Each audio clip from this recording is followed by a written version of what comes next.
Frères et sœurs en Christ, bonjour. Les messagers de Christ, serviteur éternel, le frère Saré, évangéliste conférencier, la prophétesse Marie Bénie, vous accueille aujourd'hui pour une nouvelle séance d'office biblique. Et comme vous le savez, c'est une tradition sur la chaîne des messagers de tenir cet office biblique afin de nous ramener tous vers la parole de Dieu, vers la bonne nouvelle de Jésus-Christ, les évangiles. Mais en même temps, nous singularisons cet office biblique par un thème. Aujourd'hui, c'est l'orgueil, l'ostentation et la vanité.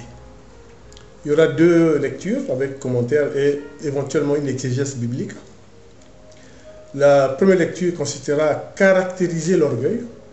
Il nous faut comprendre ce que Jésus et ce que les prophètes, ce que la parole de Dieu nous dit concernant l'orgueil. Et puis dans une deuxième lecture, c'est comment Dieu, comment le Seigneur Jésus-Christ fustige l'orgueil, pour que nous puissions tous faire des efforts afin d'éviter d'être des orgueilleux. Avant cela, une courte prière. Seigneur, nous avons fermé définitivement une porte derrière nous, où nous avons laissé tout ce qui était de notre vie avec tout ce qui était mauvais. Et nous avons entrepris de rentrer par la porte que tu nous ouvres, ta porte à toi Seigneur, où nous savons que nous aurons le bonheur, là où nous savons qu'avec les enseignements de Christ, nous irons vers le Père. Ô Seigneur, nous vous promettons que plus jamais nous ouvrirons l'ancienne porte. Et c'est pour ça, Seigneur, nous abordons aujourd'hui un des problèmes les plus importants pour les hommes de Dieu et les serviteurs de Dieu, et même pour le chrétien, c'est l'orgueil, la vanité et l'ostentation. Alors, dans la première lecture, je vais commencer la première lecture, nous avons choisi, c'est la parabole de Jésus sur le pharisien et le publicain se rendant au temple, Luc chapitre 18, versets 9 à 14. Jésus dit la parabole que voici. Deux hommes montèrent au temple pour prier. L'un était pharisien, l'autre publicain, c'est-à-dire un collecteur d'impôts. Le pharisien se tenait debout et priait en lui-même. Mon Dieu, je te rends grâce parce que je ne suis pas comme les autres hommes. Ils sont voleurs, injustes, adultères ou encore comme ce publicain. Je jeûne 2 fois par semaine. Je verse le 10e de tout ce que je gagne. Le publicain, lui, se tenait à distance et n'osait même pas lever les yeux vers le ciel. Mais il se frappait la poitrine en disant, « Mon Dieu, montre-toi favorable au pécheur que je suis. » Je le déclare, quand ce dernier redescendit dans sa maison, c'est lui qui était devenu un homme juste plutôt que l'autre. Qui s'élève sera abaissé, qui s'abaisse sera élevé. Amen. Amen. Et en deuxième lecture, toujours pour caractériser l'orgueil, nous avons choisi Ésaïe chapitre 2, versets 11, 12 et 17. Les regards arrogants des humains seront abaissés et la prétention des hommes sera humiliée. Seul le Seigneur sera exalté en ce jour. Oui, pour le Seigneur de l'univers, il y aura un jour contre tout orgueil et toute prétention, contre tout ce qui se lève et tout ce qui se lève sera abaissé. L'arrogance des humains sera humiliée, la prétention des hommes sera abaissée, seul le Seigneur sera exalté en ce jour-là. Amen. Amen. Donc, comme vous avez vu, la parole de Dieu, la bonne nouvelle de Jésus-Christ, caractérise ce que c'est que l'orgueil. L'orgueil est un péché parce que l'orgueilleux, il se vante, il se donne de la valeur par rapport à lui-même. Or, on sait que quand vous vous vantez à la place de ce qui est le maître, c'est-à-dire que à la place de Dieu, ben vous faites un péché parce que en ce moment-là, vous oubliez les préceptes de Christ, puisque tout vaniteux, tout orgueilleux va toujours dans le sens de sous-estimer les autres, de brimer les autres, parce que l'orgueil, ben, on se réfère à soi. Mais il ne faut pas confondre l'orgueil et la fierté.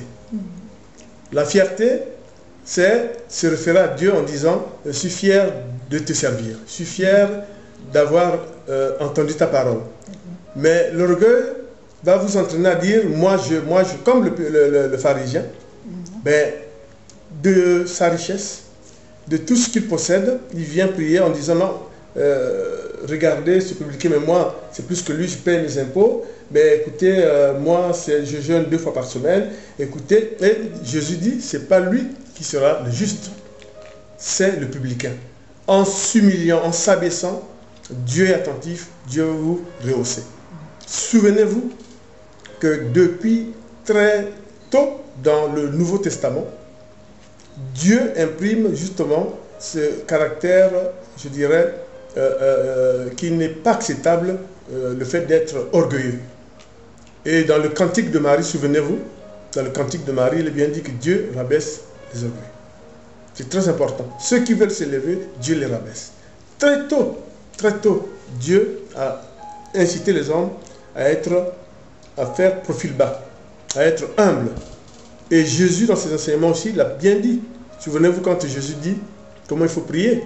Il n'y a pas à faire un tintamarre, il n'y a pas à s'exalter, il faut prier doucement. Et même Jacques, dans ses épîtres, qu'a dit Jacques dans son épître, il dit, ben, les gens qui aiment lors des célébrations, l'heure de culte, d'être toujours au premier rang. Et nous voyons aussi que souvent les gens sont au premier rang en montrant des marques de chaussures, des marques de veste, etc. C'est péché parce que ça divertit les autres. Et quelquefois, quand c'est nos frères, nos sœurs en Christ qui peuvent être amenés à faire ça, ça peut divertir l'homme de Dieu. Ça peut perturber le chrétien qui est venu pour rendre un culte à Dieu. Et c'est pour ça que l'orgueil est un péché. On veut montrer que, voilà, je m'habille bien, on veut montrer que je suis paré de bons bijoux, etc., etc. Et justement, dans l'épître de Jacques, ils fustigent ça aussi. Hein? Ils aiment les premières places. Ils aiment, quand on voit, voilà, on doit reconnaître leur rang. Souvenez-vous ce qu'on vous avez dit, il n'y a pas de rang entre les baptisés. C'est comme ça. Il n'y a pas de rang entre les baptisés, même si on reconnaît une organisation sacerdotale, c'est-à-dire vous avez des gens qui tiennent les ministères, vous avez les apôtres, les pasteurs, etc. Mais ce n'est pas ça. Ce qui est fondamental, et pour lutter contre l'orgueil, c'est que les baptisés, on est tous au même niveau. Hein? C'est quoi le baptême? Vous savez très bien. On reconnaît que Jésus est le Seigneur. Et on s'habille des habits de Jésus. Donc on est tous pareils. Donc faites attention. Très important. Mais Dieu ne dit pas de ne pas être fier. Comme je vous ai dit, vous pouvez être fier d'accomplir ce que Dieu attend de vous. Vous êtes fier. Parce que la différence entre l'orgueil et la fierté, l'orgueil, on s'assume par rapport à soi. On s'exalte par rapport à soi. On oublie Dieu, on oublie le Seigneur. C'est la chaîne, voilà. La chaîne. Oui, la chair, voilà. Alors que dans la fierté, ben, vous dites à Dieu, bon, je pense avoir été à la hauteur, j'exauce vraiment ce que Dieu veut que je fasse. Voilà, on est fier d'avoir accompli ça. C'est très important, très important. Il faut faire vraiment attention. C'est pour ça que dans une deuxième partie, nous allons lire deux extraits de la Bible pour fustiger l'orgueil. Et après, nous ferons aussi des commentaires. Donc je vais laisser la parole à la prophétesse pour nous lire les 2 lectures de cet office biblique pour fustiger l'orgueil. Alors je lis la parole de Dieu, 1 Pierre 5, verset 59. De même, vous qui êtes jeunes, soyez soumis aux anciens, et tous dans vos rapports mutuels. Revêtez-vous d'humilité, car Dieu résiste aux orgueilleux, mais il fait grâce aux humbles. Humiliez-vous donc sous la puissante main de Dieu, afin qu'il vous élève au temps convenable, et déchargez-vous sur lui de tous vos soucis, car lui-même prend soin de vous. Soyez sobres, veillez, votre adversaire, le diable, rôde comme un lion rugissant, cherchant qui il dévorera. Résistez-lui avec une foi ferme, sachant que les mêmes souffrances sont imposées à vos frères dans le monde. Amen. Amen. La deuxième Alors lecture. je lis la deuxième lecture. Alors c'est 2 Corinthiens 12, versets 7 à 10. Alors je lis la parole de Dieu. Et pour que je ne sois pas enflé d'orgueil à cause de l'excellence de ces révélations, il m'a été mis une écharpe dans la chair, un ange de Satan pour me souffleter et m'empêcher de m'enorgueillir.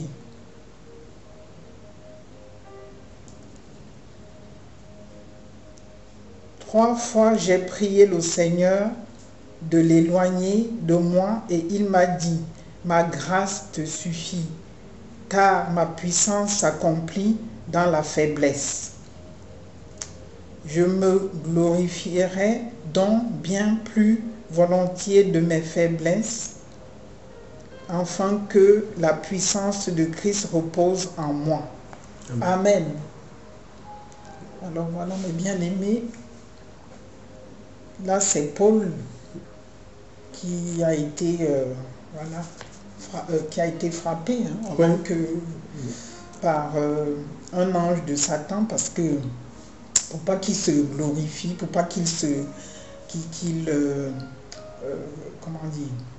qu'il soit enflé d'orgueil. Voilà. Et justement, Dieu dit... et il a prié Dieu 3 fois pour qu'il le délivre de ça, parce que l'ange de Satan l'avait frappé dans sa chair, et Dieu lui a dit que sa grâce lui suffit. Et Dieu l'a effectivement protégé. Dieu ne l'a pas guéri de cela. Il est resté, Paul était malade. Et puis voilà, et Dieu le dit, il se glorifie dans la faiblesse.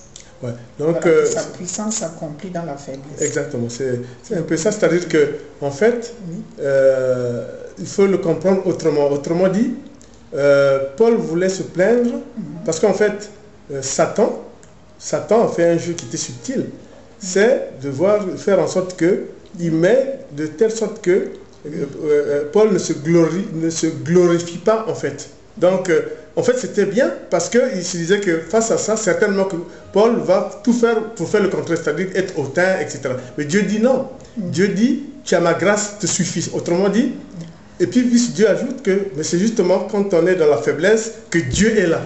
Ouais. Donc, en fait, Paul veut nous dire quoi? Il veut dire que la tentation du diable n'est pas loin. C'est le diable qui nous entraîne à être orgueilleux. Il est tapis dans l'ombre, il veut faire en sorte qu'on devienne orgueilleux. Qui dit orgueilleux veut dire qu'on veut être semblable au Christ. On veut pas suivre les enseignements du Christ.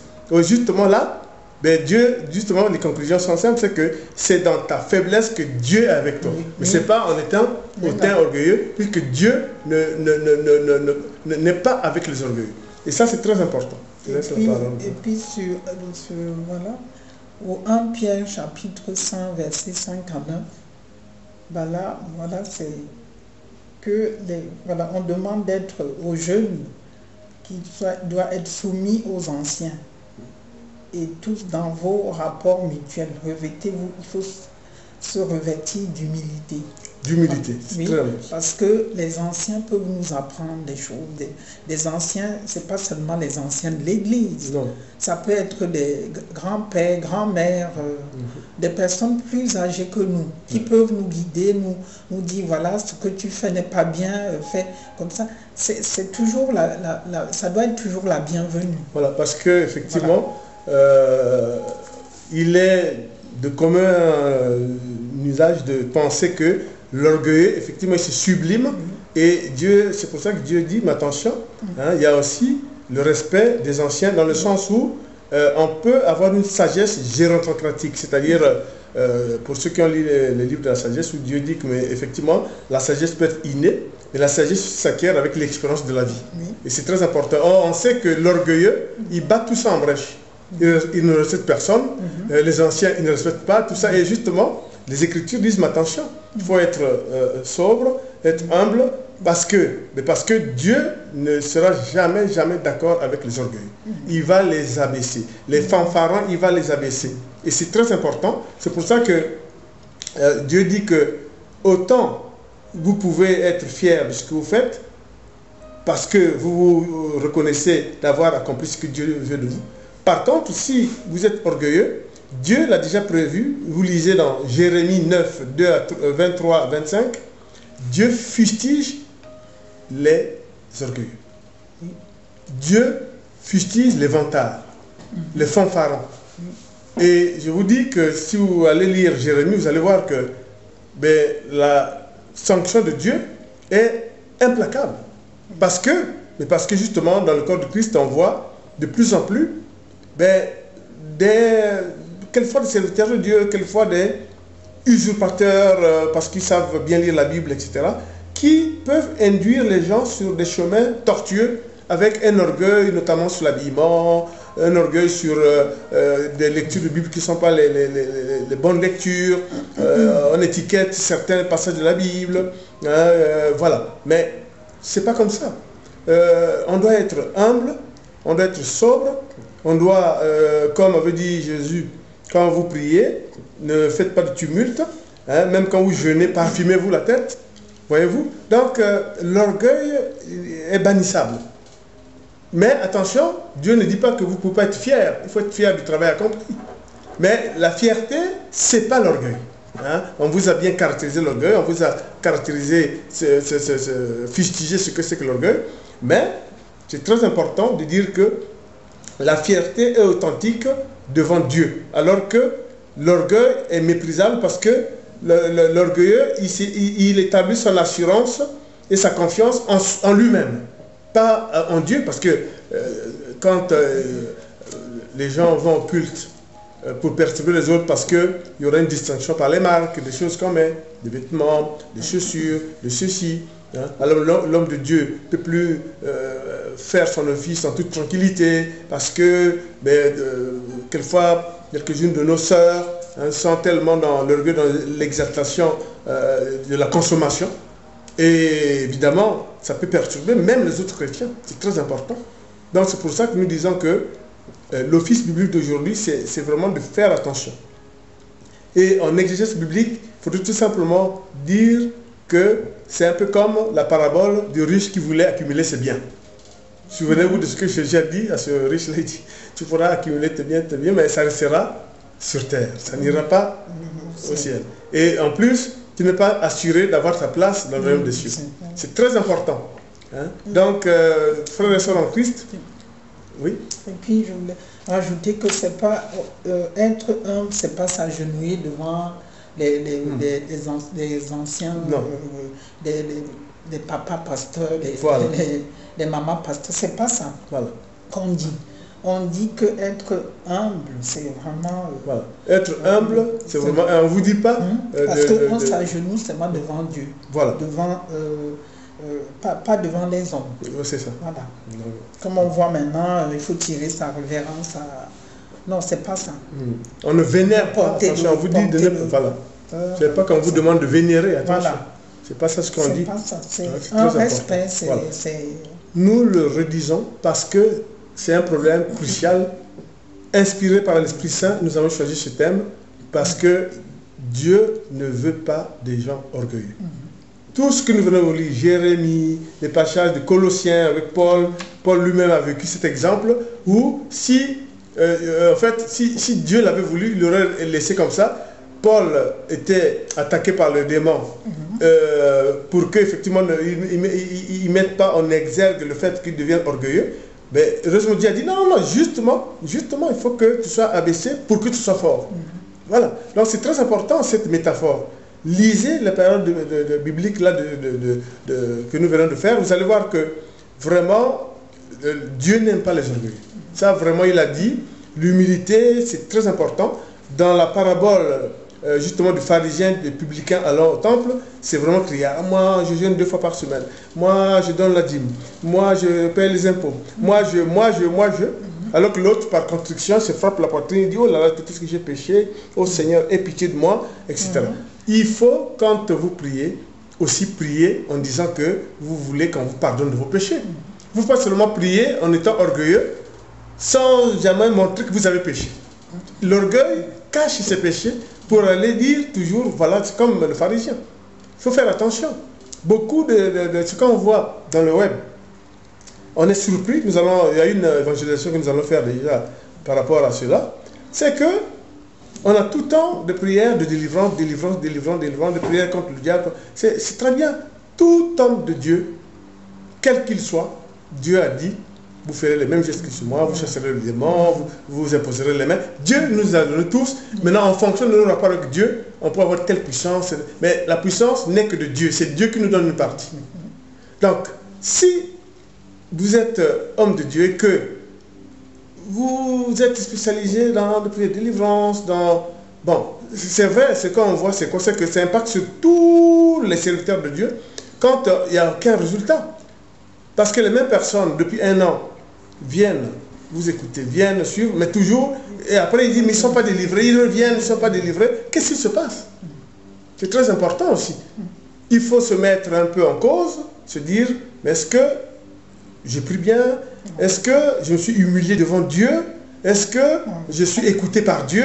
Est-ce que je suis exaucé par Dieu? Pour que, en étant intercesseur, je puisse conduire ce que Dieu veut que je fasse comme intercesseur.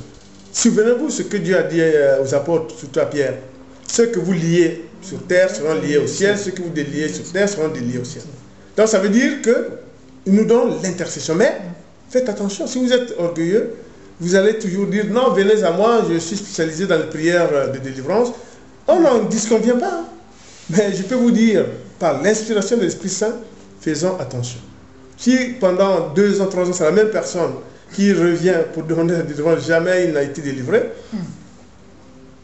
Parce que l'orgueil peut être un orgueil caché. On se dit, non, moi je suis homme de Dieu, serviteur de Dieu, jamais, moi si Dieu m'écoute, venez, oui, je vous ferai de délivrance. Ça ne marche pas.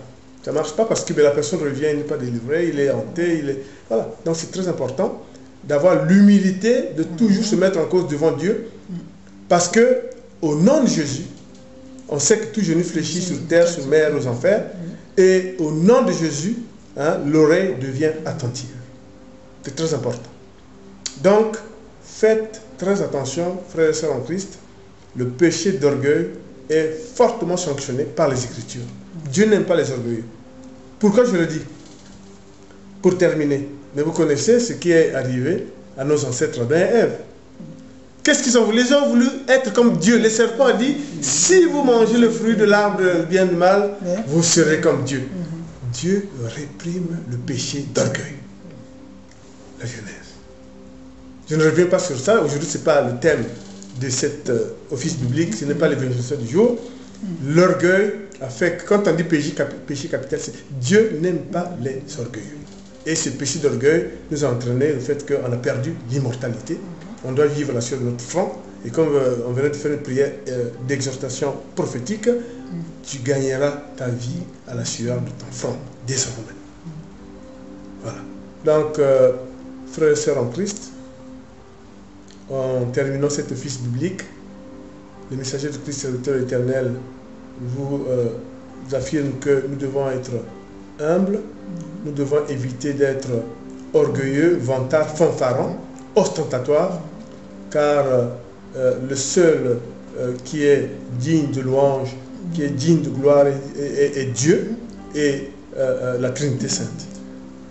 Donc, évitant de se parer comme ça en couverture de bijoux, de marques, etc. Bien sûr qu'on ne défend personne de s'habiller, mais quand ça devient de l'ostentation, c'est-à-dire que m'as-tu vu? En plus, quand c'est dans les assemblées chrétiennes, perturber la qualité des assemblées chrétiennes, c'est pas bien. C'est pour ça que nous disons avec le Seigneur, oui, nous avons fermé définitivement la porte ancienne où nous avons laissé l'ancien monde Et nous prenons et nous rentrons dans la porte que tu nous ouvres, ô Seigneur Jésus-Christ, pour que nous puissions accomplir l'œuvre de Dieu et nous soyons avec tous les autres chrétiens pour le royaume des cieux. Béni soit l'Éternel. Amen. Amen. Amen.